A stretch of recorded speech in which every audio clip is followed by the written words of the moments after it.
ఇక్కడ చేకానుప్రాసం అనేటటువంటిది మన కాలు కాలుతుంది, చెప్పు తెగిపోతుంది, అలాగనే వందనాలు, హారతి అనేటటువంటి మళ్ళీ ప్రయోగించబడినవి కనుక వీటిని మనం ఏమని గ్రహించాలి? చేకానుప్రాసం అనేటటువంటిదిగా గ్రహించడం అనేటటువంటి చేయాలి, చేకానుప్రాసం. సో తర్వాత లాటానుప్రాసం అనేటటువంటిది, లాటానుప్రాసం అనేటటువంటిది. సో లాటానుప్రాసం. సో ఇక్కడ మరో ఇంపార్టెంట్ లాటానుప్రాసము,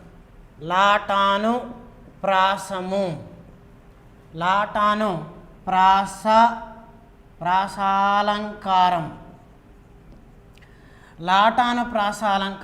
లాటానుప్రాసాలంకారం. మరి ఇక్కడ ఏముంటుంది చూద్దాం. అయితే అర్ధభేదము శబ్దభేదము,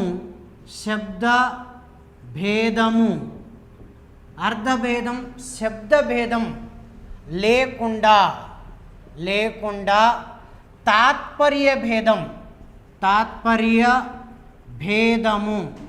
తాత్పర్యభేదముతో కూడిన హల్లుల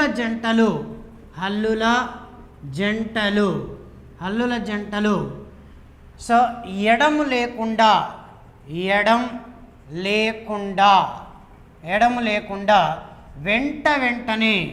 వెంట వెంటనే ప్రయోగించబడితే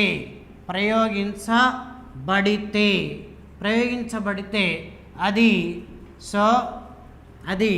లాటానుప్రాసం. అది లాటానుప్రాసం.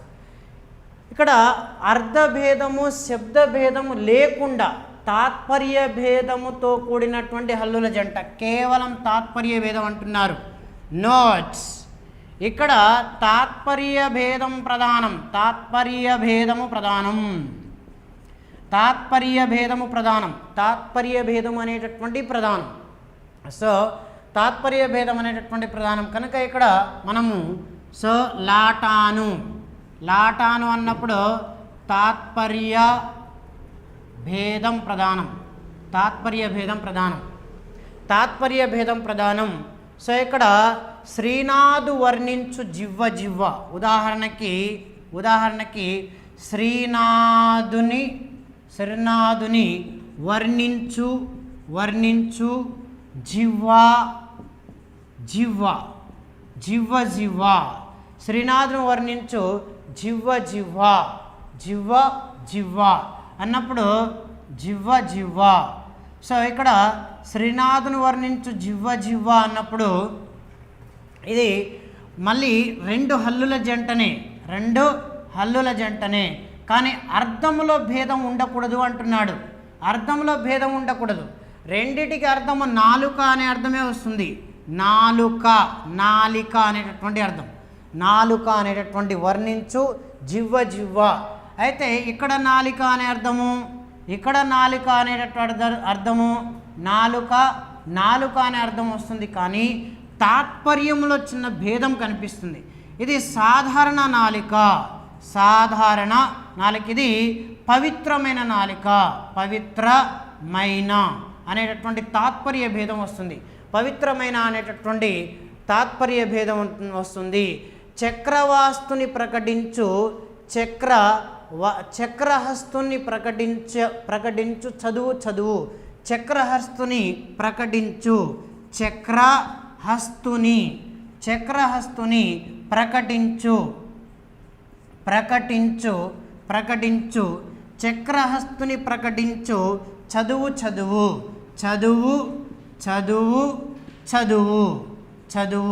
సో ఇక్కడ చదువు అంటే సాధారణ చదువు, ఈ చదువు అంటే వేద చదువు అని అర్థం వస్తుంది. వేద చదువు అనేటటువంటి అర్థం వస్తుంది. అదేవిధంగా మనకి కమలాక్షు నర్చించు కరములు, కమలాక్షుని అర్చించు, కమలాక్షుని అర్చించు కరములు. కరములు కరములు అనేటటువంటి వస్తుంది. ఈ కరములు అంటే చేతులు అనే అర్థం, ఈ కరములు అనే చేతులే అనే అర్థం. కాకపోతే ఇది సాధారణ చేతులు అని, ఇది పవిత్రమైన చేతులు అనేటటువంటి తాత్పర్య భేదం ఉంది, తాత్పర్య భేదం అనేటటువంటిది ఉంది. సో అలాగే శేషశాయికి మొక్కు శిరము శిరము, శేషశాయికి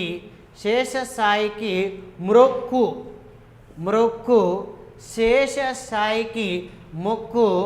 సో శిరము శిరము, శిరము శిరము, శిరము శిరము.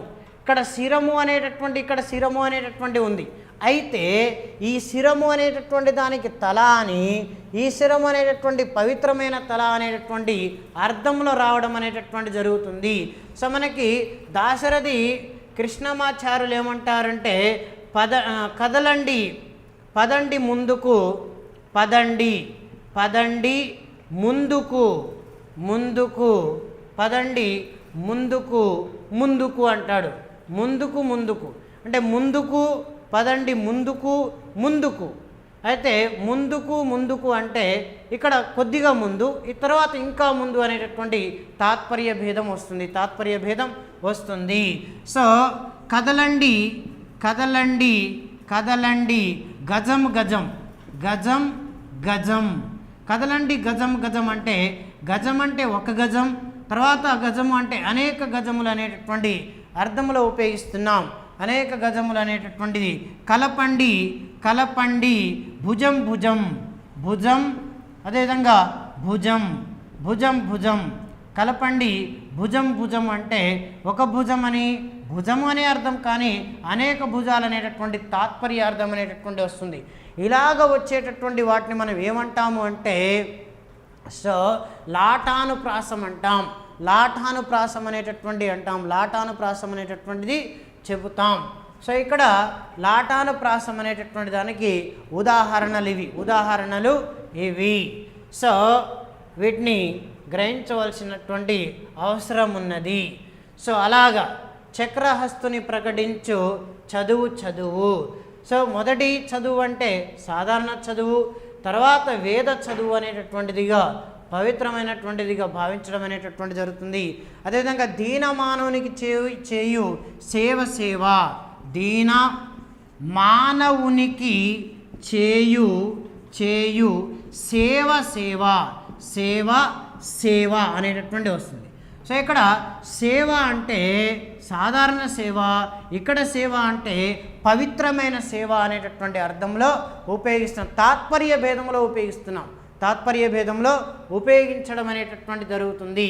కనుక ఇది లాటానుప్రాసం అనేటటువంటిదిగా ఉపయోగించాలి, లాటానుప్రాసం అనేటటువంటిదిగా ఉపయోగించాలి. రైట్. సో అలాగే నెక్స్ట్, సో మనం శబ్దాలంకారాల్లో ఉన్నాం, దాంట్లోనే అనుప్రాస అలంకారాల్లో ఉన్నాం, అనుప్రాస అలంకారాల్లో ఉన్నాము. సో ఇప్పుడు సాధారణంగా మనకి అంత్యానుప్రాస అలంకారం, అంత్యానుప్రాసాలంకారం. సో అంత్యానుప్రాసాలంకారం, అంత్యానుప్రాసాలంకారం. అంత్య అంటే చివర అని అర్థం, అంత్య అంటే చివర అని అర్థం. సో ఒక వాక్యం లేదా పద్యపాదము చివరన ఒక పదం అంటే ఒక హల్లు లేదా పదం, హల్లు లేదా పదం. సో హల్లు లేదా పదం ఉపయోగించబడినట్లయితే, ఒక వాక్యం లేదా పద్యపాదం చివరన ఒకే హల్లు లేదా పదం, ఒకే హల్లు లేదా పదం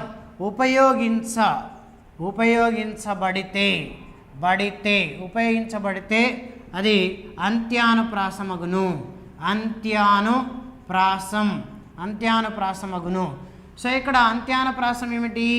అంత్యానుప్రాసం అంటే చివరి హల్లు ప్రధానం, చివరి హల్లు లేదా పదం ప్రాధాన్యం, చివరి హల్లు లేదా పదం ప్రాధాన్యం. సో ఇక్కడ అంత్య అంటే చివర అని అర్థం, అంత్య అనగా చివర అని అర్థం, చివర అని అర్థం. సో ఇక్కడ ఏమంటున్నారు అంటే చివర అన్నప్పుడు ఉదాహరణకు చూస్తే, ఉదాహరణకు సో వేద శాఖలు వెలిసెనిచ్చట, వేద శాఖలు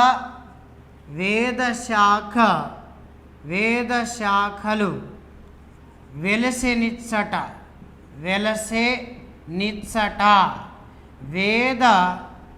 వేద శాఖలు వెలసెనిచ్చట, ఆది కావ్యములు అలరెనిచ్చట, ఆది కావ్యం అలరెనిచ్చట, నిచ్చట. సో ఇక్కడ చూడండి నిచ్చట అనేటటువంటి వచ్చింది. సో కాబట్టి వీడి అంత్యానుప్రాసం వేద శాఖలు వెలిసెనిచ్చట, ఆది కావ్యం అలరెనిచ్చట అనేటటువంటి చెప్తూ ఉంటారు. సో ఇక్కడ ఈ గీతంలో ఈ నిచ్చట అనేటటువంటి ఉపయోగించడం అనేటటువంటి జరిగింది. సో అలాగే తెలుగు జాతికి శుభోదయం, నిండుగా వెలుగు జాతికి నవోదయం అంటాం. సో అలాగా చివర హల్లు ప్రధానంగా ఉంటే, పద ప్రధానంగా ఉంటే డెఫినెట్గా మనం అంత్యానుప్రాసం అనేటటువంటిగా స్వీకరించాలి. ఇవి ప్రధానంగా మనకు ఉన్నటువంటి సో అనుప్రాస అలంకారాలు. సో అలాగే వీటితో పాటు ఉప అనుప్రాస అలంకారాలు ఉన్నాయి. ఉప అనుప్రాస అలంకారాల్లో మనము చూసినట్లయితే ఒకటి దాంట్లో ఇప్పుడు వరుసగా చూస్తే ఐదవది యమక అలంకారము, యమక అలంకారం అనేటటువంటిది. సో యమక అలంకారం ఏమిటంటే అర్ధభేదము,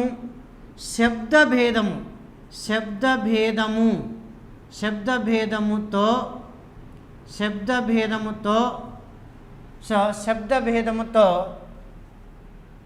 వ్యవధానంతో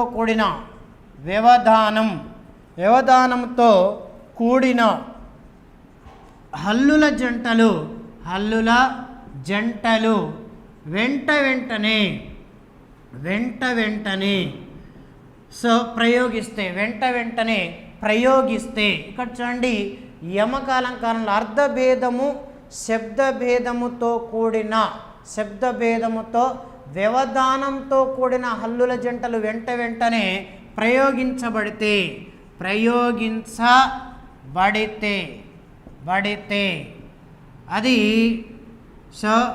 అది యమకము. సో వ్యవధానం అంటే అర్థం ఇక్కడ ఎడం అని అర్థం, ఎడం పాటించాలి, కొంత గ్యాప్ పాటించాలి. అలా పాటిస్తూ అర్ధభేదం అనేటటువంటిది రావాలి. సో ఇప్పుడు చూసినట్లయితే ఇక్కడ సో ఉదాహరణకి చెలి నెచ్చెలి అని అంటాడు,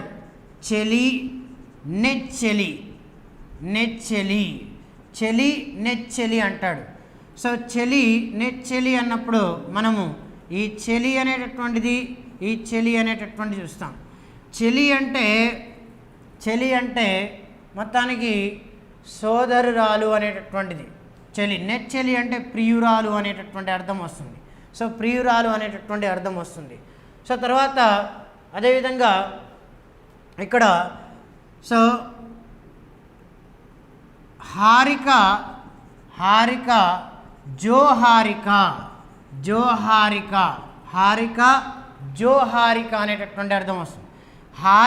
జోహారిక అన్నప్పుడు ఇక్కడ హారిక అనేటటువంటి పదం వస్తుంది, ఇక్కడ హారిక అనేటటువంటి పదం వస్తుంది. ఈ హారిక అనేటటువంటి పదం జోహారిక అనేటటువంటిది.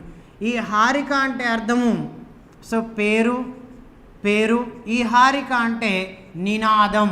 సో ఈ మధ్యలో గ్యాప్ ఉంది చూడండి, ఈ గ్యాప్ అనేటటువంటిది ఎడం, ఇది యమకం. ఇది యమకం, గ్యాప్తో ఉంది చూడండి, ఇది యమకం. ఎడంతో కూడినటువంటి దీనికి ఈ హల్లు జంటకు ఒక అర్థం ఉంది, ఈ హల్లు జంటకు ఒక అర్థం ఉంది, మధ్యలో గ్యాప్ వచ్చింది చూడండి, ఇది మనకు యమకం అనేటటువంటిది. అలాగే ప్రతి వారికి ఒక ప్రతి ఉచితం, ప్రతి వారికి ఒక ప్రతి ఉచితం, ప్రతి వారికి ఒక ప్రతి ఉచితం అన్నప్పుడు ఇక్కడ ప్రతి అనేటటువంటి ఉంది, ఇక్కడ ప్రతి అనేటటువంటిది, మధ్యలో ఈ గ్యాప్ అనేటటువంటి ఉంది, మధ్యలో ఎడం అనేటటువంటి ఉంది, మధ్యలో ఈ ఎడం అనేటటువంటి ఉంది, ఎడం అనేటటువంటిది. కనుక ఈ ప్రతి అంటే ప్రతి వారికి అంటే ఈ ప్రతి అంటే ప్రజలు అని, ఈ ప్రతి అంటే ప్రజలు అని, ఈ ప్రతి అంటే మ్యాగజైన్ పుస్తకం అని సో అర్థంలో ఉపయోగిస్తున్నాం. మధ్యలో వచ్చినటువంటి గ్యాప్ ఏదైతే ఉందో దాన్ని మనం ఏమంటాము అంటే సో యమకం అంటాం. అలాగే ఒక సినిమా పాటలో అంటాడు, ఏ తల్లికి పుట్టాడో, ఏ తల్లికి పుట్టాడో ఈ నంది కాని నంది అంటాడు. నంది కాని నంది, ఈ నంది వేరు, ఈ నంది వేరు, నంది కాని నంది అంటున్నాడు. ఈ మధ్యలో గ్యాప్ వచ్చింది చూడండి, ఇది యమకం. గ్యాప్ వచ్చిన చూడండి, ఇది యమకం. ఏ తల్లికి పుట్టాడో ఈ నంది కాని నంది అంటాడు, ఈ నంది కాని నంది అంటాడు. సో ఆ రకంగా మనము వీటిని తీసుకోవడం అనేటటువంటి జరుగుతుంది. సో ఇది యమక అలంకారం అంటే మధ్యలో గ్యాప్ వచ్చినది ఏదైతే ఉంటుందో అది మనకు యమకం, అది మనకు యమకం అనేటటువంటిదిగా స్వీకరించాలి, యమకం అనేటటువంటి స్వీకరించాలి. ఇక్కడ చూసినట్లయితే యమకం ఇది ఎడముతో కూడిన అర్ధభేదం, ఎడముతో కూడిన అర్ధభేదం ప్రధానం, ఎడంతో కూడిన అర్ధభేదం ప్రధానం, ఎడంతో కూడిన అర్ధభేదం ప్రధానంగా స్వీకరించాలి. సో అలాగా హారిక జోహారిక. అలాగే సో వరి జనవరిలో వస్తుంది, వరి జనవరిలో వస్తుంది. ఇక్కడ వరి అంటే పంట అని, జనవరి అంటే మాసం అనేటటువంటి అర్థంలో వస్తుంది. కానీ మధ్యలో గ్యాప్ అనేటటువంటి వస్తుంది, మధ్యలో గ్యాప్ అనేటటువంటిది. ఇట్లా ఎడముతో వచ్చినటువంటి అలంకారాన్ని యమక అలంకారం అనేటటువంటిదిగా భావించాలి, యమక అలంకారం అనేటటువంటిదిగా సో భావించాలి. సో అలాగా తర్వాత ఏమిటంటే మనకి ముక్తగత ప్రస్థ అలంకారం, ముక్త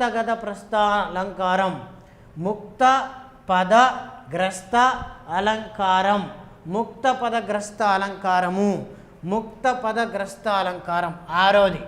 సో ముక్త పదగ్రస్తాలంకారం, ముక్త పదగ్రస్తాలంకారము.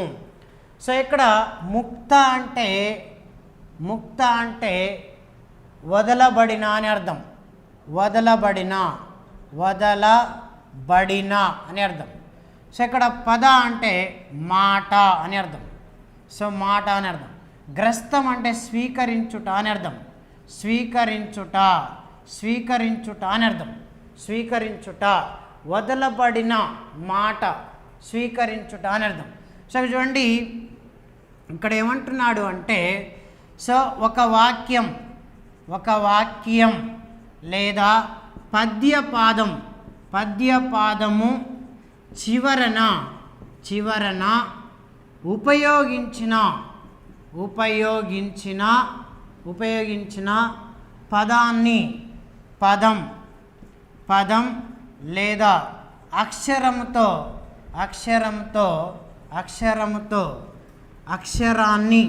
అక్షరాన్ని స్వీకరించి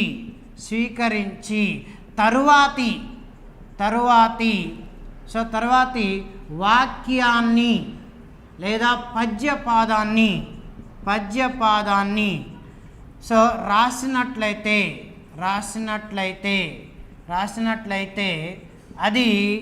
అది సో ముక్త పదగ్రస్తం ముక్తపద గ్రస్తం, ముక్తపద గ్రస్తం అవుతుంది. గ్రస్తం ముక్తపద గ్రస్తం అవుతుంది. సో ఒక వాక్యం లేదా పద్యపాదం చివర ఉపయోగించిన పదం లేదా అక్షరాన్ని స్వీకరించి తర్వాత వాక్యాన్ని లేదా పద్యాన్ని రాసినట్లయితే, అలాగా ఉపయోగించినట్లయితే దాన్ని మనం ముక్తపద గ్రస్తం అంటాం, ముక్తపద గ్రస్తం అంటాం. ఉదాహరణకు చూసినట్లయితే అనుష్ఠాన వేదిక, అనుష్ఠాన వేదిక, చూచి క్రమ్మురబోయి, చూడవచ్చు శకుంతలోపాఖ్యానంలో ఉపయోగిస్తారు. సో ఇక్కడ అనుష్ఠాన వేదిక చూచి, ఇక్కడ చూచి అనేటటువంటి వాక్యం చివర వచ్చింది, దాన్ని స్వీకరించుకొని మళ్ళీ రెండవ పద్యపాదాన్ని రాస్తున్నాం. సో ఇలాగ రాసినట్లయితే, ఉపయోగించినట్లయితే అప్పుడు మనం ముక్తపద గ్రస్త అలంకారం అవుతుంది, ముక్తపద గ్రస్త అలంకారం అవుతుంది. అనుష్ఠాన వేదిక చూచి క్రమ్మురపోయి చూడవచ్చు అంటాడు. సో ఆ రకంగా రావడం అనేటటువంటి జరుగుతుంది. సో అలాగే ఇంకో ఉదాహరణ చూస్తే గోదావరి గట్టుంది అనేటటువంటి వస్తుంది. అలాగే మరొకటి, సో అదొక గోడ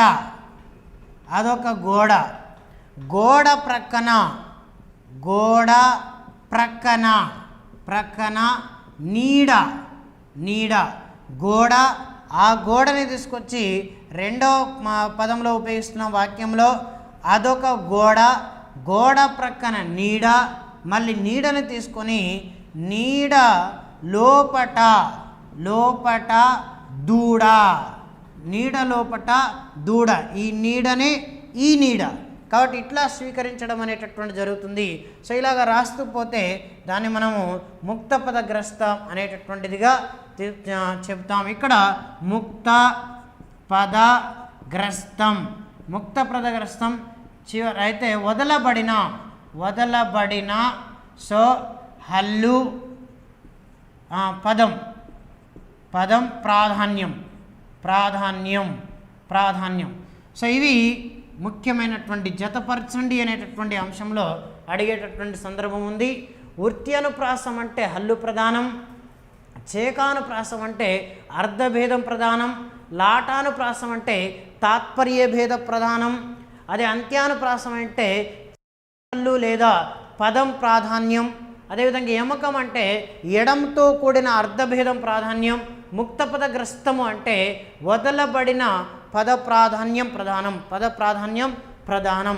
సో ఈ రకంగా చూసినట్లయితే మనకి సో ఇది అర్థమవ్వడం అనేటటువంటి జరుగుతుంది. ఇది ప్రధానంగా శబ్ద అలంకారాలు అనేటటువంటి వివరణ.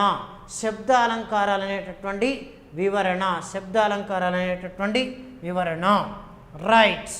సో అలాగే తర్వాత అర్ధ అలంకారాలు అనేటటువంటి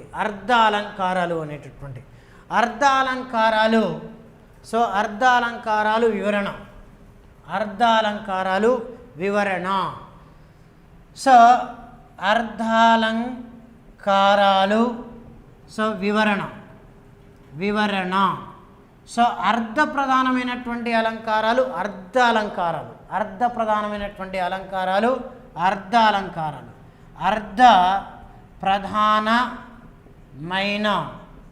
ప్రధానమైన అలంకారాలు సో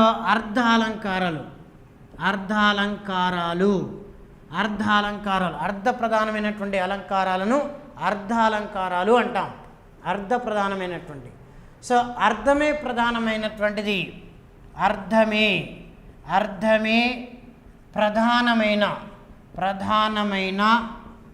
ప్రధానమైనవి. సో అర్ధాలంకారాలు అని చెప్పినది అని పేర్కొన్న అలంకారికుడు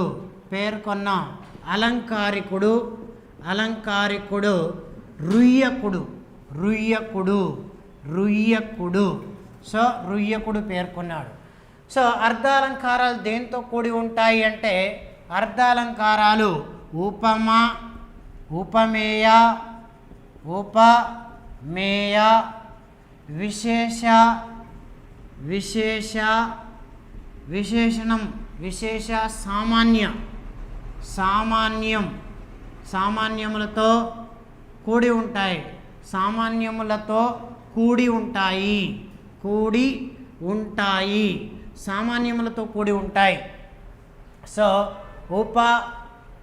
ఉపమ, ఉపమేయ, విశేష, సామాన్యాలతో కూడి ఉంటాయి, సామాన్యాలతో కూడి ఉంటాయి. నోట్స్. ఉపమ అనగా, ఉపమ అనగా, అనగా పోలిక అని అర్థం, పోలిక అని అర్థం. ఉపమ అంటే అర్థం ఏమిటి? పోలిక అని అర్థం. సో ఇక్కడ పోలిక అనేటటువంటి అర్థంలో ఉపయోగిస్తున్నాం. సో ఇక్కడ మనకి రెండు పదాలు కనిపిస్తాయి, వర్ణ్యం, అవర్ణ్యం అనేటటువంటి కనిపిస్తాయి. వర్ణ్యం అనేటటువంటిది. సో ఉపమేయాన్ని ఉపమేయం, ఉపమేయం దీన్ని మనం ఏమంటామంటే వర్ణ్యం అంటాం. వర్ణ్యము, వర్ణ్యము అంటే ప్రధానం అని అర్థం. ప్రధానం, ప్రధానం అంటే మెయిన్ సబ్జెక్ట్ అని అర్థం, main subject. So main subject, subject అని అర్థం. So main subject, so main subject అని అర్థం, మెయిన్ సబ్జెక్ట్.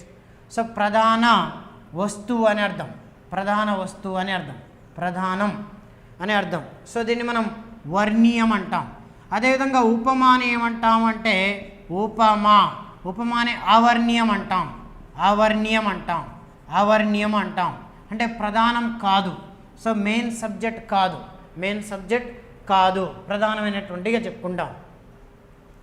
సో ఇక్కడ మనం అర్ధాలంకారాలు అని చెప్పినప్పుడు ఉపమా, ఉపమేయాలు అనేటటువంటితో పాటు విశేషణ, సామాన్యాలు అనేటటువంటివి కూడా ఉన్నాయి. సో అయితే వర్ణ్యం, అవర్ణ్యం అనేటటువంటి చెప్పినప్పుడు తర్వాత మనం ఇక కొద్దిగా లోపలికి వెళ్ళినప్పుడు అక్కడ మనకి సో ఉపమావాచకం తర్వాత సమధర్మాలు అనేటటువంటి కనిపిస్తూ ఉంటాయి, అవి తర్వాత చూద్దాం. సో అయితే మనకి ఈ ఉపమా అలంకారాలు అనేటటువంటి వాటిలో మొట్టమొదటి అలంకారం ఏమిటంటే ఉపమా అలంకారం. మొట్టమొదటిది ఉపమాలంకారం. సో ఉపమా అలంకారాలు పెద్ద మొత్తంలో రచించి ఉపమా కాళిదాసస్య అనే పేరు పొందినటువంటి కవి కాళిదాసు. కాళిదాసు ఏ రకంగా పేరు పొందాడయ్యా అంటే ఉపమా కాళిదాసస్య అనే పేరు పొందాడు. ఉపమా అలంకారం అతనికి ఇష్టమైన అలంకారం. ఉపమా అలంకారం తర్వాత కాళిదాసుకి ఇష్టమైనటువంటి అలంకారం ఉత్ప్రేక్ష, ఉత్ప్రేక్ష అలంకారం, ఉత్ప్రేక్ష అలంకారం. కాళిదాసుకు ఉపమా అలంకారం అదేవిధంగా ఉత్ప్రేక్ష అలంకారం ఇష్టం, ఉత్ప్రేక్ష అలంకారం ఇష్టం. అలాగే శ్రీనాథుడికి ఇష్టమైనటువంటి అలంకారం, శ్రీనాథుడికి ఇష్టమైనటువంటి అలంకారం, శ్రీనాథునికి ఇష్టమైన అలంకారం, ఇష్టమైన అలంకారం అర్ధాంతర్న్యాస అలంకారం, అర్ధాంతర్న్యాసాలంకారం. సో అర్ధాంతర్న్యాస అలంకారం శ్రీనాథుడికి ఇష్టమైనటువంటి అలంకారం. అదేవిధంగా సో భట్టుమూర్తి అంటాం మనం, భట్టుమూర్తి. సో భట్టుమూర్తి అనేటటువంటి కవి. సో రామరాజభూషణుడు, ఇతన్నే రామరాజభూషణుడు అంటాం, రామరాజభూషణ కవి. రామరాజభూషణునికి ఇష్టమైనటువంటి అలంకారం శ్లేష అలంకారం, శ్లేష. అందుకనే రామరాజభూషణ్ యొక్క బిరుదు శ్లేషాలంకార చక్రవర్తి అనేటటువంటి బిరుదు ఉంది. శ్లేషాలంకార చక్రవర్తి, శ్లేషాలంకార చక్రవర్తి, అలంకార చక్రవర్తి అనేటటువంటి బిరుదు ఉంది. సో భట్టుమూర్తికి ఉన్నటువంటి బిరుదు శ్లేష అలంకార చక్రవర్తి అనేటటువంటి బిరుదు ఉంది. అదేవిధంగా శతక కవుల్లో మారద వెంకయ్య, మారద వెంకయ్యకి ఇష్టమైన తన యొక్క భాస్కర శతకంలో ఉపయోగించినటువంటి అలంకారం దృష్టాంత అలంకారం ఉపయోగించారు.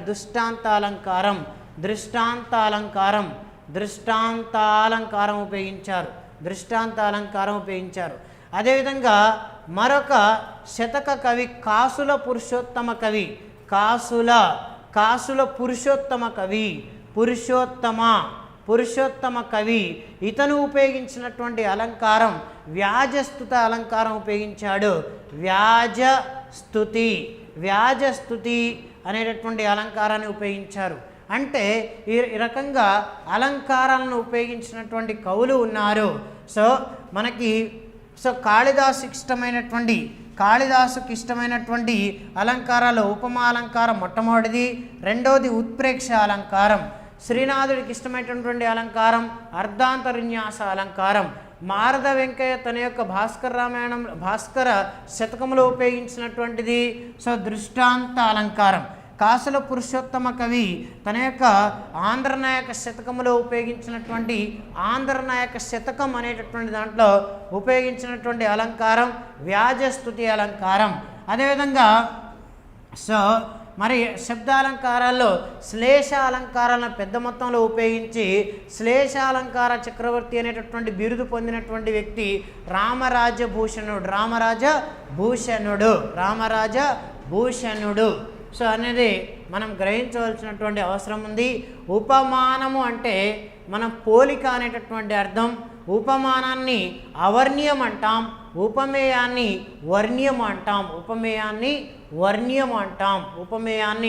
వర్ణ్యం అనేటటువంటిగా చెప్పడం అనేటటువంటి జరుగుతుంది. ఇప్పుడు ఉపమా అలంకారాల్లో ఒక్కొక్కటిగా వివరించుకుందాం.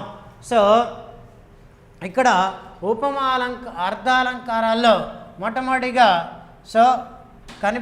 ఋగ్వేదంలో కనిపించినటువంటి అలంకారాల్లో రూపకం, అదేవిధంగా ఉపమా, అతిశయోక్తి అనేటటువంటి ఉన్నాయి. మొట్టమొదటిసారిగా అతిశయోక్తి అలంకారం అతిశయ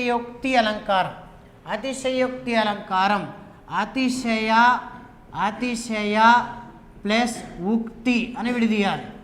అతిశయ ఉక్తి అని విడదీయాలి. ఇది ఏ సంధి? అతిశయోక్తి అన్నది గుణసంధి. ఇక్కడ అతిశయం అంటే ఎక్కువ, అతి అంటే ఎక్కువ, ఉక్తి అంటే మాట, ఎక్కువ మాట అంటే అధికంగా ఉన్నదాన్ని ఎక్కువ చేసి చెప్పడాన్ని అతిశయోక్తి అంటాం. ఉన్నదాన్ని ఎక్కువ చేసి చెప్పడాన్ని అతిశయోక్తి అంటాం. ఉన్న దానిని అధికంగా చేసి చెప్పడాన్ని అతిశయోక్తి అంటారు. అతిశయోక్తి అంటాం. ఉన్న దానిని అధికంగా చేసి చెప్పడం. దీంట్లో ఒక మాట ఉపయోగిస్తాం. గోరంత విషయాన్ని కొండంత చేసి చెప్పడం. కొండంతగా చేసి చెప్పడం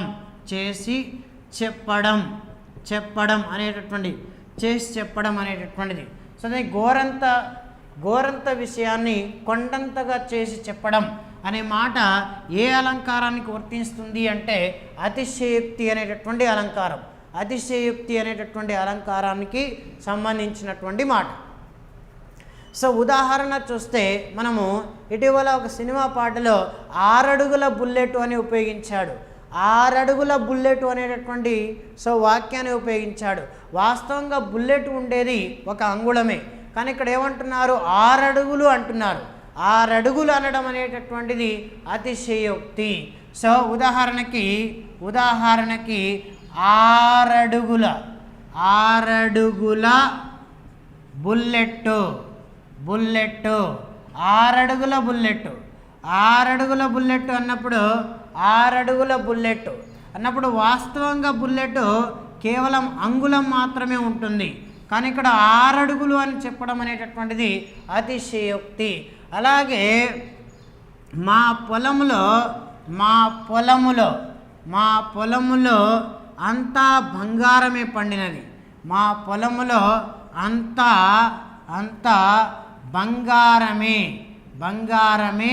పండినది అని చెప్తారు. అంతా బంగారం పండడం అనేటటువంటి కుదరదు, కానీ అతిశయోక్తి మా పొలములో అంతా బంగారమే పండినది అని చెప్పడం అతిశయోక్తి. అతిశయోక్తి అనేటటువంటి తీసుకోవాలి. అదేవిధంగా మా పేరట్లో కొబ్బరి చెట్లు ఆకాశాన్ని తాకుతున్నాయి. మా పేరట్లో కొబ్బరి చెట్లు ఆకాశాన్ని తాకుతున్నాయి. ఆకాశాన్ని తాకుచున్నాయి అనేటటువంటిది. ఇప్పుడు మా పేరట్లో కొబ్బరి చెట్లు ఆకాశాన్ని తాకుచున్నాయి అంటాడు. ఆకాశాన్ని తాకవు, కానీ తాకుచున్నాయి అనేటటువంటి చెప్పడం అనేటటువంటిది అతిశయోక్తి. ఇది అతిశయోక్తి అలంకారం.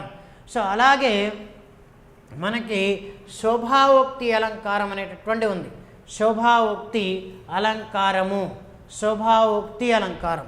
సో ఇక్కడ శోభావోక్తి అలంకారం అన్నప్పుడు శోభావోక్తి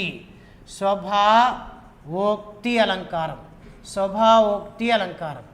స్వభావ ప్లస్ ఉక్తి అని విడదీయాలి. స్వభావ ప్లస్ ఉక్తి అని విడదీయాలి. సో ఇక్కడ జాతి గుణ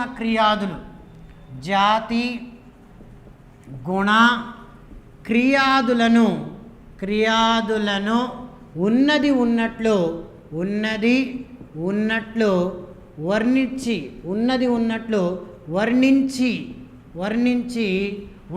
ఉన్నట్లు వర్ణించి చెబితే అది శోభావోక్తి అలంకారం. సో జాతి గుణ క్రియాదులను ఉన్నది ఉన్నట్లు వర్ణించి చెప్తే సింపుల్గా చెప్తాం. హంస నడక అంటున్నాం అనమాట. సో ఇక్కడ వర్ణించి చెప్తాం. సో అలాగా జాతి గుణ క్రియాదు. అందుకనే నోట్ దీన్ని జాత్యాలంకారం అంటాం. జాత్యాలంకారం అని సైతం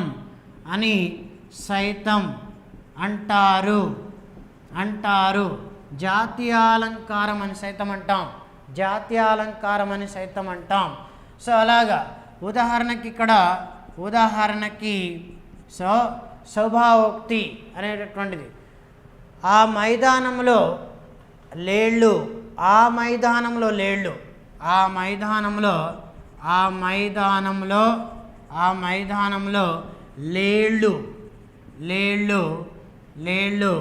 తలను పైకెత్తి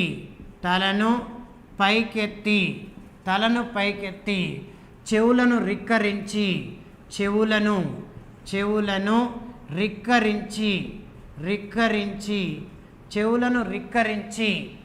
తలను పైకెత్తి చెవులను రిక్కరించి చెంగు చెంగున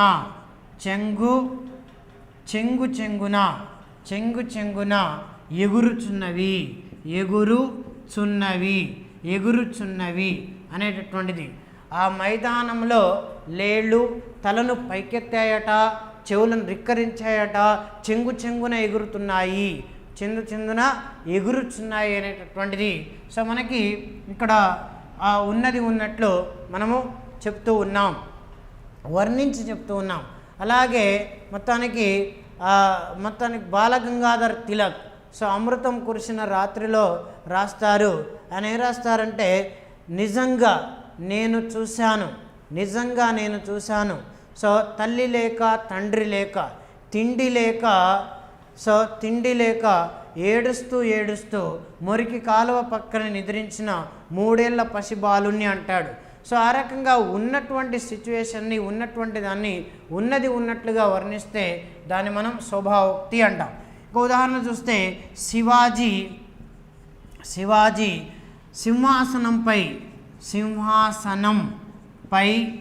సింహాసనంపై చేతులను చాచి సో తలను పైకెత్తి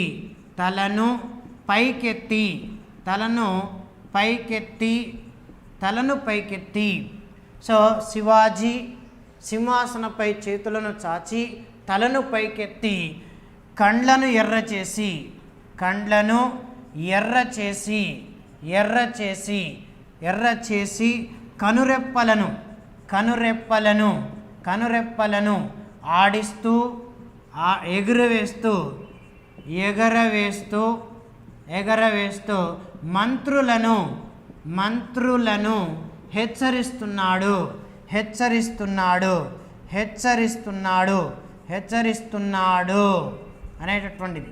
సో ఇక్కడ మనం చూసినట్లయితే ఏమవుతుంది, శివాజీ సింహాసనంపై చేతులను చాచి, తలను పైకెత్తి, కండ్లను ఎర్ర చేసి, కనురెప్పలను ఎగరవేస్తూ, ఎగురవేస్తూ మంత్రులను, మంత్రులను హెచ్చరిస్తున్నాడు. అంటే అక్కడ శివాజీ కూర్చున్నటువంటి విధానాన్ని ఉన్నది ఉన్నట్లుగా వర్ణించి చెప్తున్నాం కనుక ఇది మనకి శోభావోక్తి అలంకారం, శోభావోక్తి అలంకారం. ఇది మనకు శోభావోక్తి అలంకారం, శోభావోక్తి అలంకారం. సో అలాగే తర్వాత మనకి ఉపమా అలంకారం అనేటటువంటి చూద్దాం. ఉపమా అలంకారం, ఉపమా అలంకారము. సో ఉపమా అలంకారం చూసినట్లయితే సో ప్రధానంగా ఉపమా అలంకారం, ఉపమాలంకారము, ఉపమాలంకారం ఉపమాన ఉపమేయాల పోలికను వర్ణించి చెప్తే, ఉపమాన ఉపమేయాల, ఉపమాన ఉపమాన ఉపమేయాలు, ఉపమేయాలకు, మేయాలకు, ఉపమాన ఉపమేయాలకు, ఉపమాన ఉపమేయాలను, ఉపమేయాలను చక్కటి పోలికతో వర్ణించి చెప్తే, చక్కటి పోలిక, పోలికతో వర్ణించి, వర్ణించి చెబితే, చెబితే అది, అది సో ఉపమాలంకారం, ఉపమాలంకారము, ఉపమాలంకారం. రైట్.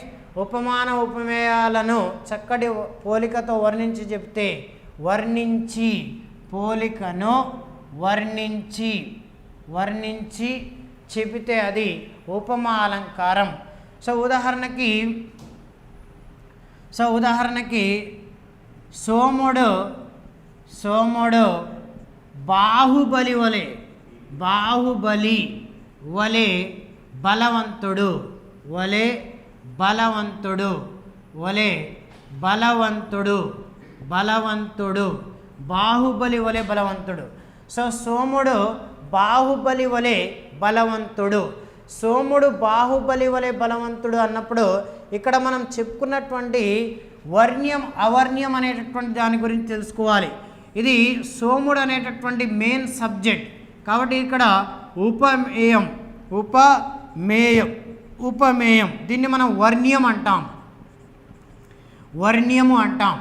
సో బాహుబలి అనేటటువంటిది సో ఉపమానం, ఉపమానం, ఉపమానం. సో ఇది అవర్ణ్యం, అవర్ణ్యం. సో మెయిన్ సబ్జెక్ట్ కాదు, అవర్ణ్యం. ఇది వర్ణ్యం, ఇది అవర్ణ్యం, ఇది వర్ణ్యం, అది అవర్ణ్యం. సో ఈ వలె అనేటటువంటి ఉంది చూడండి, ఇది ఉపమవాచకం, ఉపమవాచకం. సో అలాగే బలవంతుడు సమాన ధర్మం, సమాన ధర్మం, సమాన ధర్మం అనేటటువంటిది. సో సోముడు బాహుబలి వలె బలవంతుడు అంటున్నాం. ఇక్కడ మనకున్నటువంటి లక్షణాలు ఏమిటంటే ఉపమేయం ఉంది, ఉపమానం ఉంది, ఉపమవాచకం, సమాన ధర్మం, ఉపమవాచకం సమాన ధర్మం అనేటటువంటి ఉంది. ఈ 4 ధర్మాలతో కూడినటువంటి అలంకారాన్ని సంపూర్ణోపమా అలంకారం అంటాం. సంపూర్ణోపమా, సంపూర్ణోపమాలంకారం అంటాం. ఈ 4 ధర్మాలు కూడి ఉంటే సంపూర్ణోపమాలంకారం అంటాం, సంపూర్ణోపమాలంకారం. సో సోముడు బాహుబలి వలె బలవంతుడు అన్నప్పుడు సోముడు అనేటటువంటి ఉపమేయం మెయిన్ సబ్జెక్ట్, బాహుబలి అంటే ఇక్కడ ఉపమానం, అవర్ణ్యం, మెయిన్ సబ్జెక్ట్ కాదు, వర్ణించబడేటటువంటి. సో ఇక్కడ వలె అనేటటువంటి ఉంది, ఇది ఉపమవాచకం, ఈ రెండింటికి ఉపయోగపడుతుంది. ఈ రెండింటిని సమానంగా చేసేటటువంటి బలవంతుడు అనేటటువంటి సమాన ధర్మం. ఈ 4 ఉంటే సంపూర్ణోపమాలంకారం అంటాం. ఒకవేళ ఈ నాలుగిట్లో ఏదైనా లోపిస్తే సో అది అసంపూర్ణో లుప్తోపమాలంకారం అంటాం. లుప్తోపమాలంకారం అంటాం. లుప్తోపమాలంకారం అంటాం. లుప్తోపమ అంటే ఈ నాలుగిట్లో ఏదైనా లోపిస్తే లుప్తోపమం. 1 2 3 4 ధర్మాలు. ఈ 4 ధర్మాల్లో 4 ఉంటే సంపూర్ణోపమాలంకారం అంటాం. 4గిట్లో ఏదైనా ఒకటి లోపించినా లుప్తోపమాలంకారం అంటాం.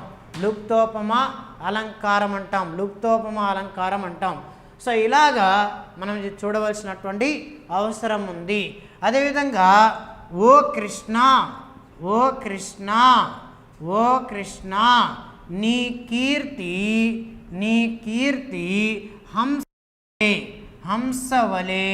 హంసవలే ఆకాశ గంగలో మునుగుతున్నది అని అన్నాం అనుకోండి. సో ఇక్కడ ఓ కృష్ణ నీ కీర్తి అంటున్నాడు. ఇక్కడ కీర్తి అనేటటువంటిది మెయిన్ సబ్జెక్ట్ కాబట్టి ఉపమేయం. దీన్ని మనం ఏమంటామంటే వర్ణ్యం అంటాం. వర్ణ్యము. ఈ హంస అనేటటువంటిది ఉపమానం. సో దీన్ని ఏమంటాం మనము? దీన్నేమంటాం అంటే ఇక్కడ అవర్ణ్యం అంటాం. అవర్ణ్యం. ఒలే అనేటటువంటిది సో ఉపమావాచకం. సో ఆకాశగంగలో మునగడం అనేటటువంటిది సమాన ధర్మం. ఈ రకంగా 4 అనేటటువంటి ఇక్కడ మనకు చూపించినటువంటి 4 ధర్మాలు ఉంటే వాటిని సంపూర్ణోపమాలంకారం అని, సో 4గిట్లో ఏది లోపించినా కానీ లుప్తోపమాలంకారం అని అనడం అనేటటువంటి జరుగుతుంది. ఇది ప్రధానంగా మనకి ఉపమా అలంకారం అనేటటువంటిది. ఉపమా అలంకారం అంటే కొంతవరకు భయం అనేటటువంటి ఏర్పడుతుంది కానీ ఏమి భయం లేదు. వర్ణ్యం అవర్ణ్యం అనేటటువంటి చూడడం అనేటువంటి చేయాలి. ఆ ప్రయత్నం చేస్తే ఖచ్చితంగా ఇక్కడ నుంచి సో గత పేపర్లో ఉపమా అలంకారం అనేటటువంటిది పెద్ద మొత్తంలో కనిపిస్తున్నా కానీ ఇటీవల కాలంలో ఎగ్జామ్లో ఉపమా అలంకారం అనేటటువంటి పెద్దగా సో అడగడం లేదు. ఉత్ప్రేక్ష అలంకారాన్ని ఎక్కువ మొత్తంలో అడుగుతున్నాడు. టెట్ విషయానికి వస్తే ఉత్ప్రేక్ష అలంకారాన్ని ఉపయోగిస్తున్నారు. సో ఎక్కువ మంది ఉత్ప్రేక్ష అలంకారాన్ని సో అడగడం అనేటటువంటి క్వశ్చన్స్ అడగడం అనేటటువంటి జరుగుతుంది. ఆ దిశగా ప్రయత్నం చేయాలి. సో ఉపమా అలంకారం అనేటటువంటిది రైట్.